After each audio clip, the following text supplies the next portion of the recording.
Hey guys, Courtney here, Smitty's Flybox. We're just going to be going over our Guide's Choice Haresear for the month of February 2021. It's part of our intermediate tying box.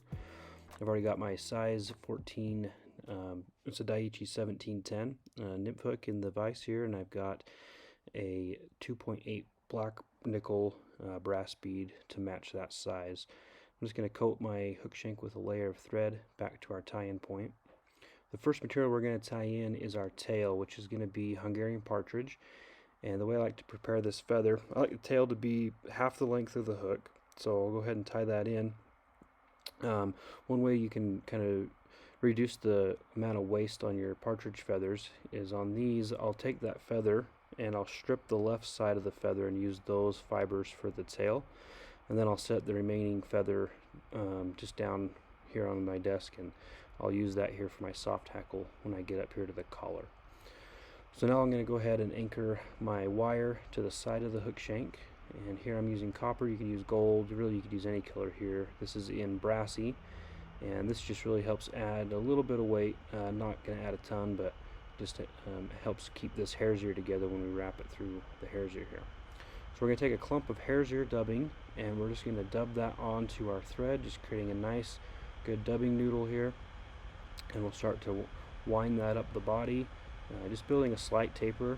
You'll see with this dubbing here I'm using has a lot of the guard hairs in it, so it's going to be a little bit messier, a little bit more buggy, which I like in that. Some haresear dubbing you get it's a little more of the under fur, so you don't get a lot of those guard hairs in there. So with this I'm just going to keep adding to this body here, just building it up and working my way towards the bead. It's a lot more difficult to try to do it all in one shot, so I just take it a little bit at a time and dub a little bit on and wind that up the hook shank. Add one more section of dubbing here, and I will go right behind the bead. You don't want to overdo it. Very easy to overdo it and add too much dubbing, and then we end up crowding our area behind the bead. We just want a slight coverage there that we're going to kind of build up a little bit of a dam right behind the bead there. That just helps prevent any type of gaps behind the bead. So now I'll bring my wire forward just in nice even spiraling wraps as I go. You don't need a lot. I just usually do about 4 or 5 wraps up through the body of this. And again, this has just really helped kind of the integrity of the haresear, so as fish hit that, their teeth don't pick out that dubbing as much, and that fly will last a lot longer with that wire going through that dubbing. Adds a little bit of a flash to it as well. So we'll go ahead and anchor that down just right here behind the bead, and then we'll trim out the excess that we got. Always recommend using your older scissors, not your new loom that you just got. And then we're going to go ahead and create a little bit of a thread spot here right behind the bead. I like to create a little bit of a flat spot about a bead width behind the bead where we're going to tie in our peacock curl.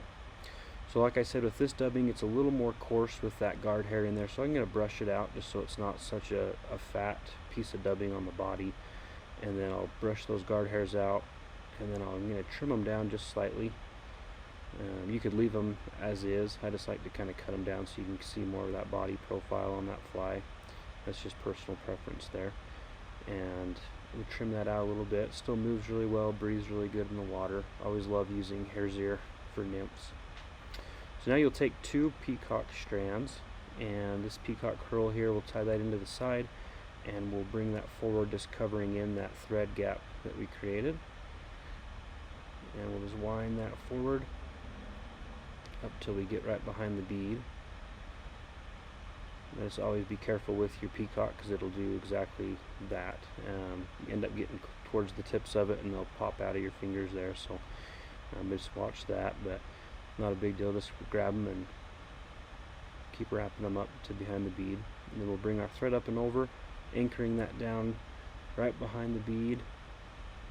And we'll trim out our excess just flush there on top of the fly, and then we are ready for our partridge feather. So we're going to take that partridge feather we set aside, we're going to tie it in by the tip with the top of the feather facing us. So now as I wind that feather around the hook, I'm going to preen these feather fibers back so they encase over top of that dubbed body that we just built.